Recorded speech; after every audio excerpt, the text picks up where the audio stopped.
Everybody's got choices, and sometimes we make the wrong ones. That has been a problem for every human society that has ever existed.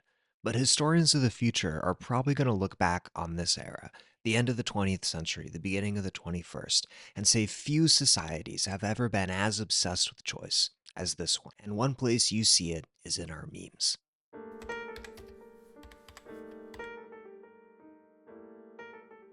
In this video, I want to talk to you about four memes in particular: distracted boyfriend, left exit 12 ramp, Brittany Broski trying kombucha, and Drake posting.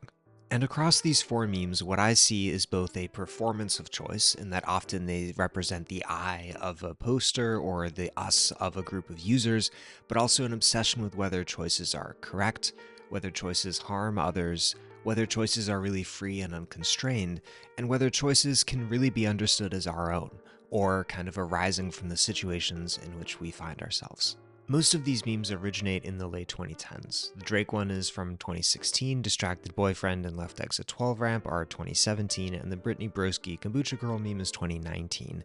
My source here for the chronology is Know Your Meme. I worked there for 3 years, not at the time that these memes originated, but I've studied all of them. And on Distracted Boyfriend, I wrote my master's thesis focusing on it. Each of these meme formats works by having one stable part, usually the image, and then one changing part, generally the text. And they create metaphors. So you could say the dynamics between the youth, capitalism, and socialism are like a young man walking down the street, being interested in another woman, but the woman he's already with wants to keep him there and is angry at him. And that metaphor is set up by the image itself. And what the meme offers is the opportunity to change the tenor, the thing that the metaphor is pointing towards in the real world and describing. The image is the vehicle of the metaphor, while the words that are supplied are the tenor. And in each case, the vehicle remains the same. You pick the same image over and over, and the tenor is the user-generated interactive piece of it. This same structure holds across the other three memes. You're saying implicitly, I feel like Drake feels about this topic. And so we're dealing not just with images, but with rhetoric. Each of these memes is a metaphor that users fill in and apply to their specific situation, and each of them presents that situation in a slightly different way, even though it is the same general dynamic. There is an agent, there is choice A, and then there is choice B. A core difference in the way each of these memes presents the choice is by their genre. So the Brittany Broski and the Drake memes are like reaction images. They focus on a single human face, and the way they differentiate between the two choices is through time. So the first image of Drake refusing to engage with the thing, or Brittany Broski looking disgusted, comes before the second image of Drake looking happy, or Brittany Broski looking satisfied, or at least open to the idea of entertaining that notion. In Distracted Boyfriend and the Left Exit 12 ramp meme, what we have is a differentiation through space. The two options are simultaneous, they're just in different parts of the image. They're different zones visually. And so rather than having time be the thing that chops up the two options, it is their relationship spatially and socially. And so those memes work a little bit more like a landscape, where we're seeing a panorama, whereas the Drake meme or the Brittany Broski meme are a little bit more like a comic strip. The other difference here is the consequences. Left Exit 12 Ramp and Distracted Boyfriend both make sure to characterize that the choice might be somehow dangerous. In Left Exit 12 Ramp, the car is skidding, which is sort of hazardous. It's probably going to be fine, but it does show that the suddenness of choosing the alternative does kind of lead to maybe some problems. In Distracted Boyfriend, it's clear that his choice has social consequences. And in Distracted Boyfriend, there's this sense that the choice will have consequences not just for the chooser, but for those around him, the girlfriend, perhaps even the woman in red. Another difference lies in the intensity of the emotional response. So, for example, in the Brittany Broski meme, she seems to be kind of mildly bemused by the thing that's better, perhaps not totally disgusted by the thing that's bad. But you compare that to the Drake meme, and that is two sets of kind of stronger, more dramatic responses. What you see across all these choosing memes, however, is a fixation on appropriateness. They are conversations between you and the judge in your head. Usually one option is like the expected, socially acceptable option, and the other option is what would suit you individually. And so they situate choice as this conflict between interior desires and external requests of the self. And they position this as kind of the usual genre of choice that we are most worked up about. The question these memes ask is, am I right or is society right? And they set you up as a viewer looking at the meme, perhaps empathizing with the maker of it or the people in it, in that position of being somehow against society, as being someone who might choose option A over option B. These memes are all about that big should that you have inside of your head. The judge, which is constantly telling you to do this and not do that. The thing that is constantly saying, hey, this is normal, this is correct, this is right. That looks at your own behavior and says, you shouldn't be you. And that is one of the most powerful forces in any human society.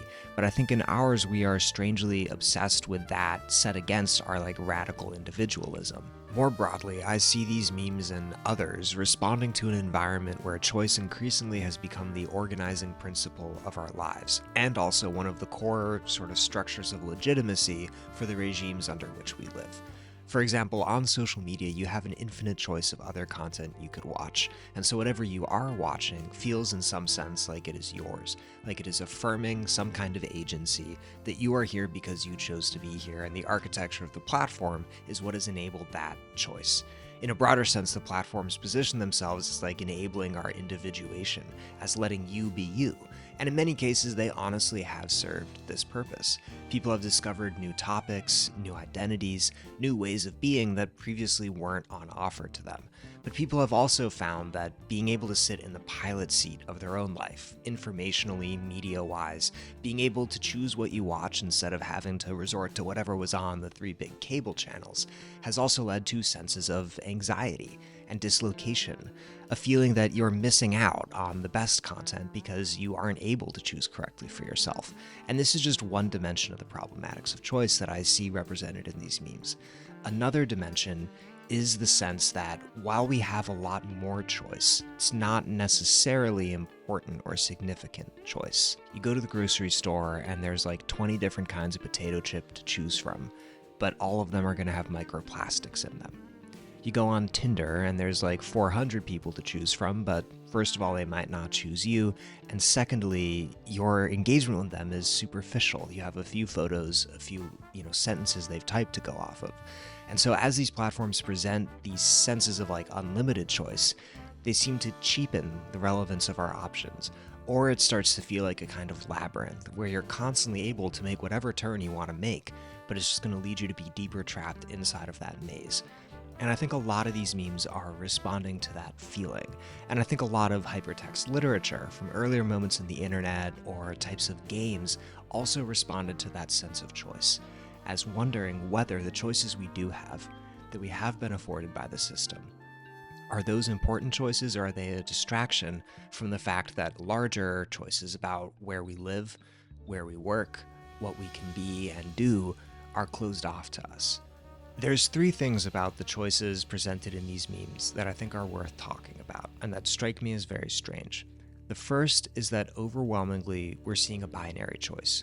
There's an agent, there's option A, and there's option B. There's not generally an option C. Now, some of that is incidental.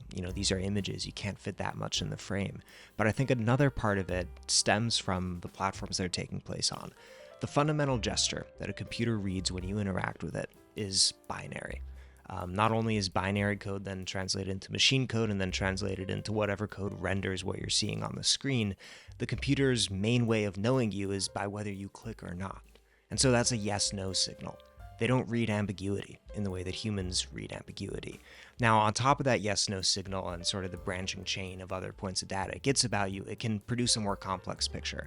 But fundamentally, the core building block is your yes-no decision. And the same thing goes true for us when we're on social media. You can't kind of like a photo. You can't kind of watch a video. You either open the window or you don't. You either like the post or you don't. And so by having this sort of choice be our main method for navigating through the digital spaces where so much of social life happens, so much of economic life is transacted, choice becomes something more than just, I want this or I don't want that. I prefer this thing over that thing. Choice becomes actually your compass for moving through the world, and so choice becomes a lot more complicated and fraught kind of in a different sense, even when the choice doesn't matter in any practical sense, the choice does matter because it is your way of moving to the next bit of information or moving through the social world. You are asked to choose constantly. The other thing is that perhaps as a consequence of the way that choice builds itself into the social media system, choice in these memes is seen as like a form of definition for people. So when you post one of these memes, sometimes what you'll be doing is you'll be saying, I would make the same choice as this character does, and you viewers who empathize with me, like maybe you do it as well. Or there's sort of the other side of it, which is you're describing a choice that a third person made, saying, oh, he did this, that was good, or that was bad. I think in both instances, the premise is that somebody's choices define them, or that choices are the signal that we read to understand who a person is. And of course, that is true to some extent. People's choices do testify to who they are, what their priorities are, what their values are. But there's other parts of people that are not described as choice, things that we didn't choose, ways that we were born, things that we can't choose, situations that happen to you that you can't control, or, choices that are not offered by like an exterior algorithm or whatever that you then select from.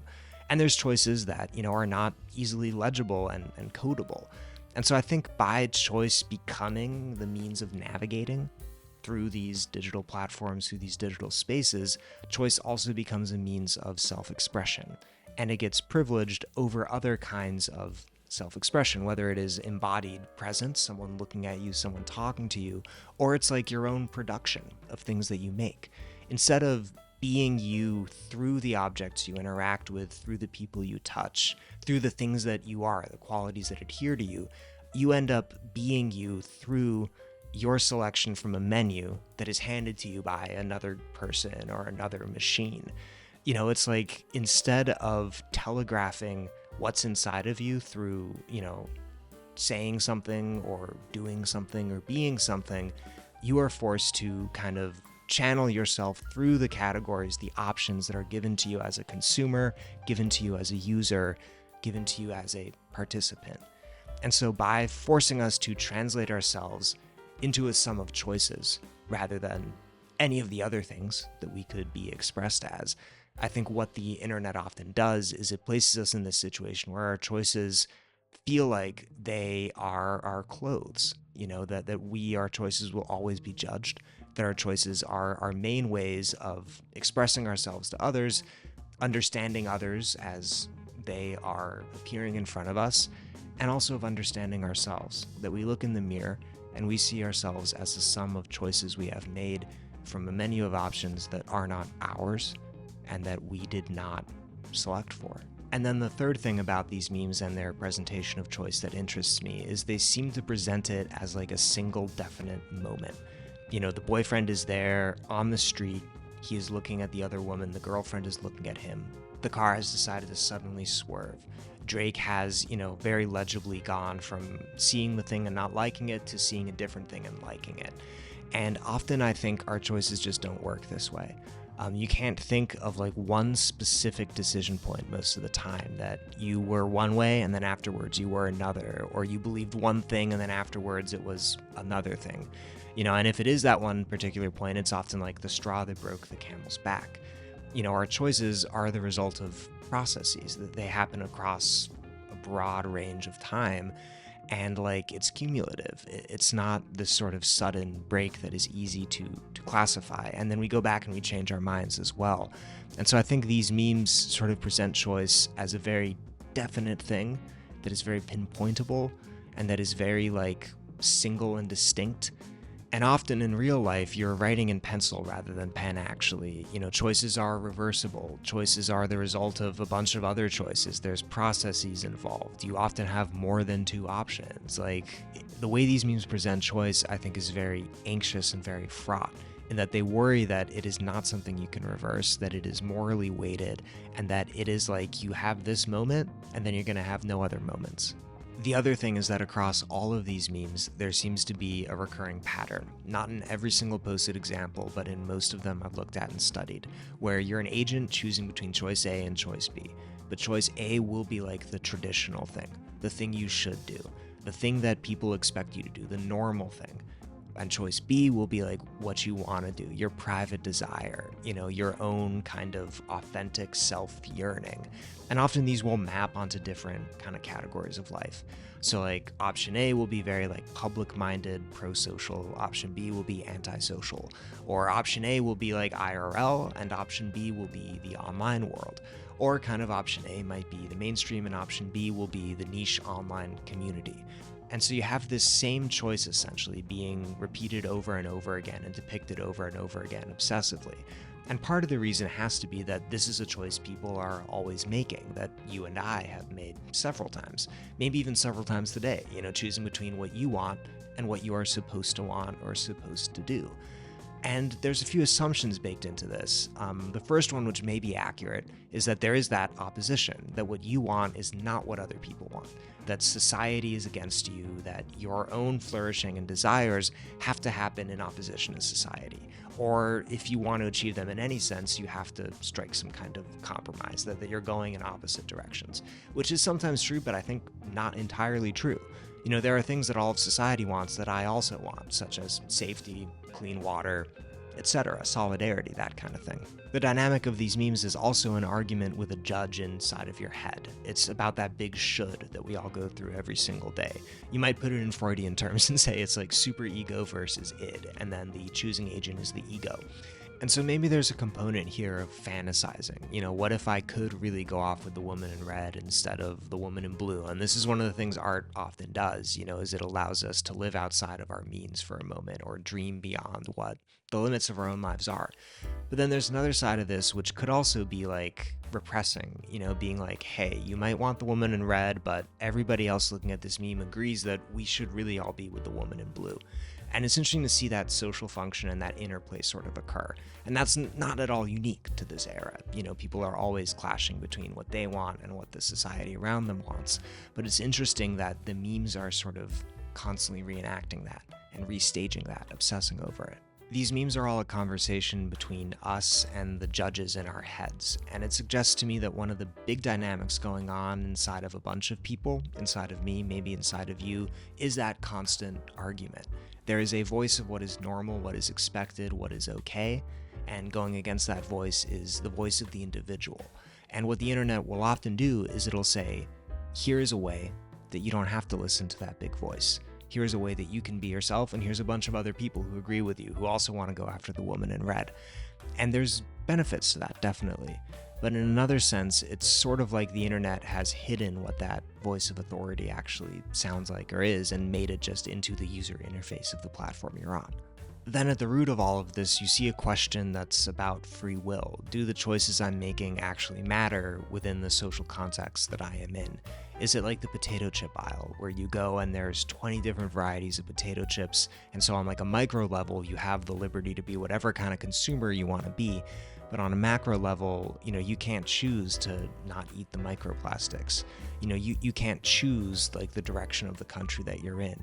It feels like even though like locally, superficially, we are free, we're not sure what we're free for, because those broader questions of, meaning, of spirit, of purpose have been obscured by kind of this system that makes it so the primary way we express ourselves and understand others is through these superficial consumerist choices, and that they then get sort of reified, turned more real, turned more relevant by algorithms that look at our choices and then kind of curate the menu in front of us and the everyday experience in front of us based on what we have chosen in the past. And this regime uses choice and our own active, willing participation as a means to ensure its own legitimacy. Because the outcome that happens in your life, you can look back at it, and I don't mean just like in, a larger sense, looking back at your life when you're 80, but I mean also like looking back and being like, oh, it was Tuesday, what did I do today? You look back at that, and everything you did was usually something you kind of chose to do. But then you have to ask, like, did I really choose to do any of that, or were my choices structured by a system that sort of gave me selectively the freedom to point my attention one way or another, but ultimately it was like a labyrinth where you can always choose to turn left or right or keep going straight, but no matter what you do, you're still in the labyrinth, you're still in the maze. And so on a cosmetic level, you have that freedom of choice, but maybe deeper down you don't. And I think by memes sort of obsessively asking us to choose, depicting choice, complicating choice, they're commenting on that, I think, very contemporary existential anxiety, because in the past, people didn't even have that cosmetic appearance of choice. But maybe, depending on who you were, they might have had that kind of deeper choice about what to believe, about how to be, about who they wanted to be with. But now, we log on to the dating apps, we have 300 faces to choose from, but none of them are going to be the right face because the platform doesn't want us to find the right face. Or we go down the potato chip aisle and there's 20 bags to choose from, but everything's going to be greasy and fattening and not proper for us to eat. Or we go on social media and there's like an infinite stream of content, but none of it is actually going to be allowed to touch us in the way that we want to be touched by a work of art, because that's not profitable for the company that runs it all. And so we have this infinite choice, but it's not actually varied. It managed to somehow deceive us into thinking that the surface is all there is. And my worry is that we're going to grow up, or maybe we already have grown up and will continue to develop into a society where the surface seems to be all there is, because that's all anyone remembers seeing.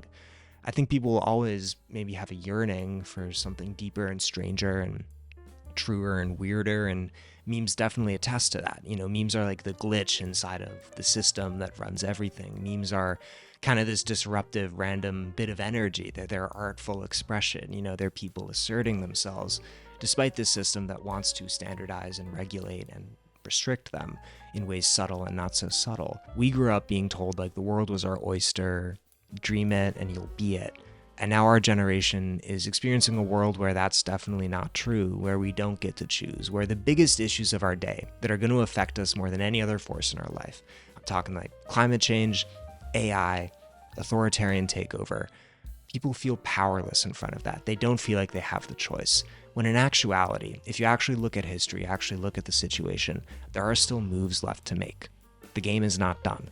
It's just that those moves are choices that we are not used to being exposed to. We're so used to never being offered choices that are non-superficial that when the time comes that we need to make that choice, I'm afraid that we won't be ready for it. And I'm afraid that right now is that moment, and people just aren't making that choice to be involved, to do the things they need to do, that they fall into a cynicism that is a pose that feels like it is very knowledgeable and aware of the world, but really it's just choosing not to choose because you don't have the confidence. You aren't willing to understand yourself as a being that is more than just what they've offered you on the menu and the boxes you've checked and the things you've selected, like in your avatar creation process that the social media platforms have offered you. And so I just hope that we all can be more than we have been allowed to be up until this point, if that makes sense.